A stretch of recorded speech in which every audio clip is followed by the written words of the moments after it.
Guys, good morning. আপনারা কেমন আছেন? আশা করি ভালো আছেন। আমিও ভালো আছি। এখন বাজে 11:06। গুড মর্নিং বললাম।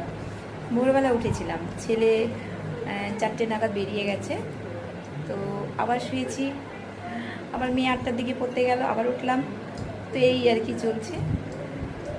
আর বাজার যাব না আজকে। বাজার বাড়ির উপরে সব সবজি রেখেছি। বাবা যা সবজির দাম, মাম বাড়িতেই রেখেছি জানিস। আজকে সবজি এত দাম, 80 টাকা 60 টাকা, তার নিচে কোনো সবজি ছিল না। এই সময়টা সবজির দাম হয়। তো যাই হোক, বাড়ির উপরেই আমি সবজিটা বেশি রাখি। আমার সবজির লোক আসে, তার কাছ থেকে রাখি, যাওয়া হয় না। মাছ মাংস হলেই তবেই যাওয়া হয়। আর কি যেহেতু নিরামিষ, সেহেতু যাওয়ার প্রশ্ন নেই বাজারে। আর কাঁচারও নেই বেশি, বাড়ির যেটা আর কি ডেলির কাঁচা সেইটুকুই রয়েছে। তো রান্না মা আমি নিরামিষ করে নেবো। ছেলে আসবে রাতে, তো ছেলের দুপুরবেলা খাওয়ার কোনো মানে ভূমিকা নেই।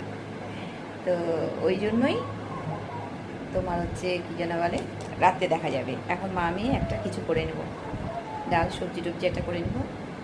মেয়ে তো নিরামিষ খেতে ভালোবাসে, তার সঙ্গে একটা চপ তো করতেই হবে। ও বলছে আলু চপ খাবে, আলু চপ করে দেবো।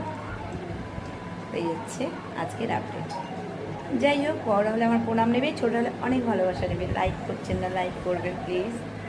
লাইক কমেন্ট শেয়ার করতে ভুলবেন না। আর কী ধরনের ভিডিও দেখতে চান সেটা কমেন্ট করে অবশ্যই জানাবেন।